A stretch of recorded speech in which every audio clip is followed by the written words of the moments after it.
በስመ አብ ወወልድ ወመንፈስ ቅዱስ አሐዱ አምላክ። የመጽሐፍ ቅዱስ ንባብ ኦሪት ዘፍጥረት ምዕራፍ 42 የዮሴፍ ወንድሞች ወደ ግብፅ እንዲሄዱ። ያዕቆብም በግብፅ የሚሸመት እህል እንዳለ ሰማ። ልጆቹንም ለምን ትተክዛላችሁ አላቸው። እንዲህ አለ፣ እነሆ እህል በግብፅ እንዳለ ሰምቻለሁ። ወደዛ ውረዱ እንድንድንና በራብ እንዳንሞትም ከዛ ሸምቱልን። የዮሴፍም 10 ወንድሞች እህልን ከግብፅ ይሸምቱ ዘንድ ወረዱ። የዮሴፍንም ወንድም ቢንያምን ግን ያዕቆብ ከወንድሞቹ ጋር ሰደደውም፣ ምናልባት ክፉ እንዳያገኝብኝ ብሏልና። የእስራኤል ልጆችም ለእህል ሽመታ ከመጡት ጋር ገቡ። በከነዓን ሀገር ራብ ነበርና ዮሴፍም በግብፅ ምድር ላይ ገዥ ነበር። እርሱ ለምድር ሕዝብ ሁሉ እህል ይሸጥ ነበር። የዮሴፍ ወንድሞች በመጡ ጊዜ በምድር ላይ በግንባራቸው ሰገዱለት። ዮሴፍም ወንድሞቹን ባያቸው ጊዜ አወቃቸው፣ እንደማያውቃቸው ሆነ።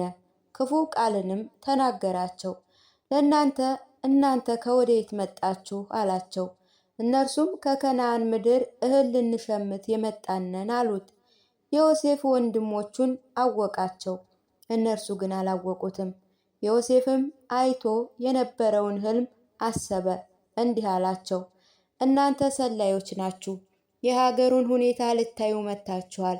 እነርሱም አሉት፣ ጌታ ሆይ አይደለም፣ ባሪያዎችህ ስንዴ ሊገዙ መጥተዋል። እኛ ሁላችን የአንድ ሰው ልጆች ነን። እኛ የሰላም ሰዎች ነን፣ ባሪያዎችስ ሰላዮች አይደለንም።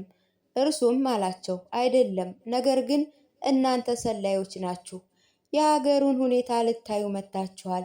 እነርሱም አሉት፣ ባሪያዎችህ በከነዓን ምድር የምንኖር 12 ወንድማማቾች ነን። ታናሹም እነሆ ዛሬ ከአባታችን ጋር ነው፣ ሌላው ሞቷል።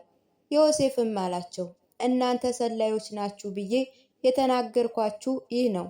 በዚህ ትታወቃላችሁ። ታናሽ ወንድማችሁን ካላመጣችሁ በቀር የፈርዖንን ሕይወት ከዚህ አትወጡም። ወንድሞቻችሁን ያመጣ ዘንድ ከእናንተ አንዱን ላኩ። እናንተ ግን እውነትን የምትናገሩ ከሆነ ወይም ካልሆነ ነገራችሁ እስኪታወቅ ድረስ ከዚህ ተቀመጡ። ይሄ ካልሆነ የፈርዖን ሕይወት ሰላዮች ናችሁ። 3 ቀን ያህልም በግዞት ቤት ጨመራቸው። በ3ኛ ቀን ዮሴፍ እንዲህ አላቸው፣ ትድኑ ዘንድ ይህንን አድርጉ፣ እኔ እግዚአብሔርን እፈራለሁና። እናንተ ሰላማውያን ከሆናችሁ ከእናንተ አንዱ ወንድማችሁ በግዞት ቤት ይታሰር።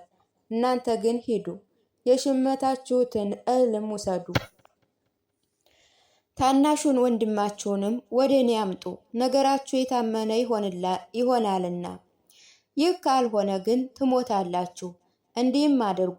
እነርሱም እርስ በርሳቸው እንዲተባባሉ፣ በእውነት ወንድማችንን በድለናል፣ እኛን በመምጣት ነፍሱ ስትጨነቅ አይተን አልሰማነውምና፣ ስለዚህ ይሄ መከራ መጣብን።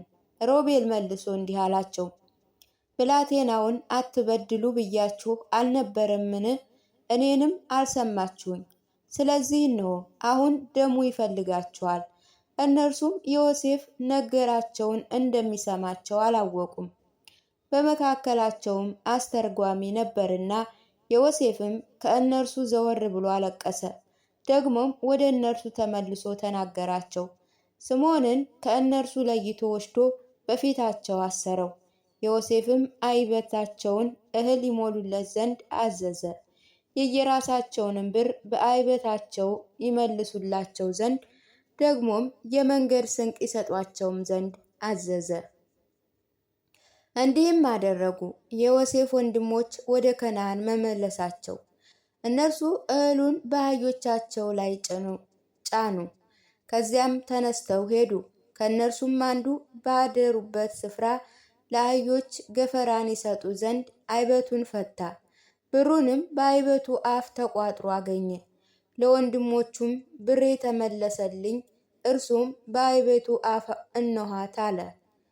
አላቸው። ልባቸው ደነገጠ።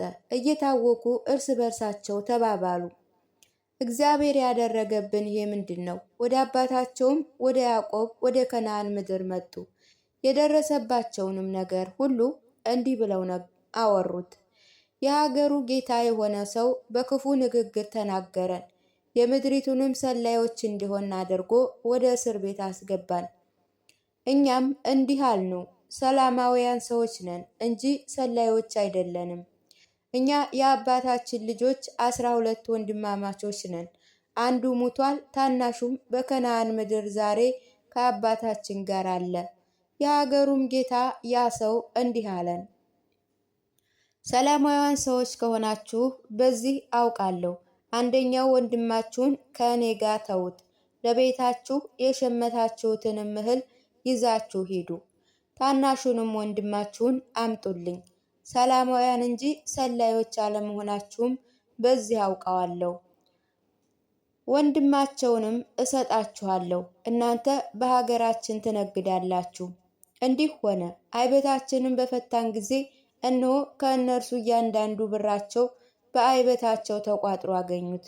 እነርሱም አባታቸው የተቋጠረ ብራቸውን አይተው ፈሩ። አባታቸው ያዕቆብ እንዲህ አላቸው፣ ልጅ አልባ አስቀራችሁኝ። ዮሴፍ የለም፣ ስምዖንም የለም፣ ብንያምንም ትወስዱብኛላችሁ። ይህ ሁሉ በእኔ ላይ ደረሰ። ሮቤልም አባቱን አለው፣ ወደ አንተ መልሼ ያላመጣሁት እንደሆነ ሁለቱ ልጆችን ግደል፣ ልጅህን በእጄ ስጠኝ፣ እኔም ወደ አንተ እመልሰዋለሁ። እርሱም አለ፣ ልጄ ከእናንተ ጋር አይወርድም፣ ወንድሙ ሙቶ እርሱ ብቻ ቀርቷልና። በምትሄዱበት መንገድ ምናልባት ክፉ ነገር ቢያገኘው ሽምግልናዬን በሐዘን ወደ መቃብር ታወርዱታላችሁ። ምዕራፍ 43 የዮሴፍ ወንድሞች ከብንያም ጋር ወደ ግብፅ እንደሄዱ። ከዚያ በኋላ ረሃብ በአገር ላይ ጸና። የግብፅም ያመጡት እህል በልተው ከፈጸሙ በኋላ አባታቸው እንደገና ሂዱ፣ ጥቂት እህል ሸምታችሁ አምጡልን አላቸው። ይሁዳም እንዲህ አለ፣ የሀገሩ ጌታ ያ ሰው ወንድማችሁ ከእናንተ ጋር ካልመጣ ፊቴን አታዩም ብሎ በምስክር ፊት አዳይቶብናል። ወንድማችን ከእኛ ጋር ብትልከው እንወዳለን፣ እህልም እንሸምታለን። ወንድማችን ከእኛ ጋር ባትልከው ግን አንሄድም። ያ ሰው ታናሽ ወንድማችን ከእናንተ መካከል ፊቴን አታዩም ብሎናልና።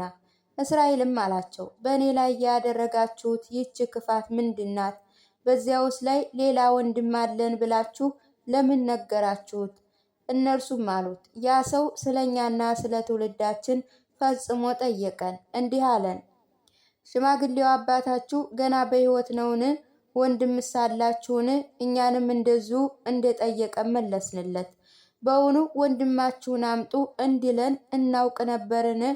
ይሁዳም አባቱ እስራኤልን አለው፣ እኛን አንተ ልጆችን ደግሞ እንድንድን እንዳንሞትም ብላቴናው ከኛ ጋር ላከው። እኛም ተነስተን እንሂድ፣ እኔ እዋሳለሁ፣ ከእጄ ትሸዋለህ። ወደ አንተ ባላመጣው በፊትህም ባላቆመው በዘመናት ሁሉ አንተን የበደልኩ ልሁን። ባንዘገይ ኑሮ አሁን ሁለተኛ ጊዜ በተመለስን ነበር። አባታቸው እስራኤልም እንዲህ አላቸው፣ ነገሩ እንግዲህ ከሆነ ይህን አድርጉ፣ ከምድር ፍሬ በዓይበታችሁ ይዛችሁ ሂዱ። በዚያ ሰውም እጅ መንሻ ጥቂት በለስን፣ ጥቂት ማር፣ ሽቶ፣ ዕጣን፣ ተምር፣ ለውዝ ውሰዱ። ብሩን በእጥፍ አድርጋችሁ በእጃችሁ ውሰዱ። በዓይበታችሁም አፍ ብሩን በእጥፍ አድርጋችሁ በእጃችሁ ውሰዱ። በዓይበታችሁ አፍም የተመለሰውን ብር መልሳችሁ ውሰዱ። ምናልባት ባለማወቅ ይሆናል። ወንድማችሁም ከእናንተ ጋር ውሰዱ። ተነስታችሁም ወደዚያ ሰው ውረዱ። አምላኬም በዚያ ሰው ፊት ሞገስን ይስጣችሁ። ያን ወንድማችሁን ብንያምንም ይመልስላችሁ። እኔም ልጆቼ እንዳጣው አጣው። ሰዎችም በእጃቸው እጅ መንሻና ብራቸውን በእጥፍ ብንያምንም ከእነርሱ ጋር ወሰዱ። ተነስተው ወደ ግብፅ ወረዱ። በዮሴፍ ፊት ቆሙ፣ ሰገዱለት። ዮሴፍ ብንያምን ከእነርሱ ጋር ባየው ጊዜ የቤቱን አዛዥ እንዲህ ብሎ አዘዘው፣ እነዚያ ሰዎች ወደ ቤት አስገባቸው፣ እርድም እረድ አዘጋጅም፣ እነዚያ ሰዎች በእኩለ ቀን ከእኔ ጋር ይበላሉና። ያም ሰው ዮሴፍ እንዳለው አደረገ። ሰዎችም ወደ ዮሴፍ ቤት አስገባ። እነዛ ሰዎች ወደ ዮሴፍ ቤት እንደገቡ ባዩ ጊዜ እንዲህ አሉ፣ በዓይበታችን ቀድሞ ስለተመለሰው ብር ሊተናኮልብን ሊወድቁብን፣ እኛንም በባርነት ሊገዙን፣ አህዮቻችንንም ሊወስዱ ወደዚህ አስገቡን። ወደ ዮሴፍ ቤት አዛዥም ቀረቡ፣ በቤቱም ደጅ ተናገሩት፣ እንዲህ አሉት፣ ጌታ ሆይ እንማልድሃለን፣ ቀድሞ እህልን ልንሸምት ወርደን ነበር። እንዲህ ሆነ፣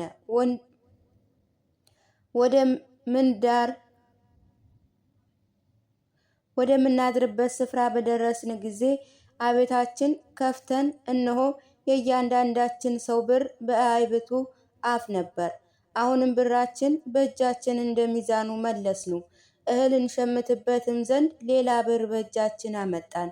ብራችንንም በዓይበታችን ማን እንደጨመረው አናውቅም። እርሱም አላቸው፣ ሰላም ለእናንተ ይሁን፣ አትፍሩ። አምላካችሁ የአባታችሁ አምላክ በዓይበታችሁ የተሰወረ ገንዘብ ሰጣችሁ።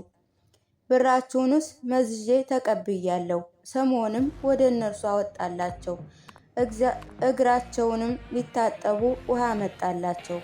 ስለ አህዮቻቸውም ገፈራ ሰጧቸው። ዮሴፍ በእኩለ ቀን እስኪገባ ድረስ እነርሱ እጅ መንሻቸውን አዘጋጁ፣ ከዚያ ምሳ እንደሚበሉ ሰምተዋልና። ዮሴፍ ወደ ቤቱ በገባ ጊዜ በእጃቸው ያለውን እጅ መንሻ በቤት ውስጥ አስቀረቡ። ወደ ምድርም በግንባራቸው ወድቀው ሰገዱለት። እርሱም ደህንነታቸውን ጠየቃቸው፣ እንዲህ አለ፣ የነገራችሁኝ ሽማግሌ አባታችሁ ደህና ነውን? ገና በሕይወት አለን? እነርሱም አሉት፣ ባሪያህ ሽማግሌ አባታችን ደህና ነው፣ ገና በሕይወት አለ፣ ዮሴፍም አለ። ሰውየው እግዚአብሔር የባረከው ነው። ራሳቸውንም ዝቅ አድርገው ሰገዱለት። ዮሴፍም ዓይኑን አንስቶ የእናቱን ልጅ ወንድሙን ብንያምንም አየ። እርሱም አለ፣ ወደ አንተ እናመጣዋለን ብላችሁ የነገራችሁኝ ታናሽ ወንድማችሁ ይህ ነውን? እነርሱም አዎን አሉት። እንዲህም አለው፣ ልጄ ሆይ እግዚአብሔር ይቅር ይበልህ። ዮሴፍም ታወከ፣ አንጀቱ ወንድሙን ናፍቆአልና ሊያለቅስም ወደደ። ወደ እልፍኙም ገብቶ በዚያ አለቀሰ። ፊቱንም ታጥቦ ተጽናንቶ ወጣ። እንጀራ አቅርቡለት አለ። ለእነርሱም ለብቻቸው አቀረቡ። ለእነርሱም ለብቻቸው፣ ከእርሱ ጋር ለሚበሉትም ለግብፅ ሰዎች ለብቻቸው። የግብፅ ሰዎች ከዕብራውያን ጋር መብላት አይችሉምና፣ ይህ ለግብፅ ሰዎች እንደ መርከስ ነውና። በፊቱም በኩር እንደ ታላቅነቱ፣ ታናሽም እንደ ታናሽነቱ ተቀመጠ። እነርሱም እርስ በርሳቸው በመደነቅ ተያዩ። በፊቱም ካለው መብል ፈንታቸውን አቀረበላቸው። የብንያም ፈንታ ከሁሉ 5 እጅ የሚበልጥ ነበር። እነርሱም በሉ ጠጡም፣ ከእነርሱ ጋርም ደስ አላቸው።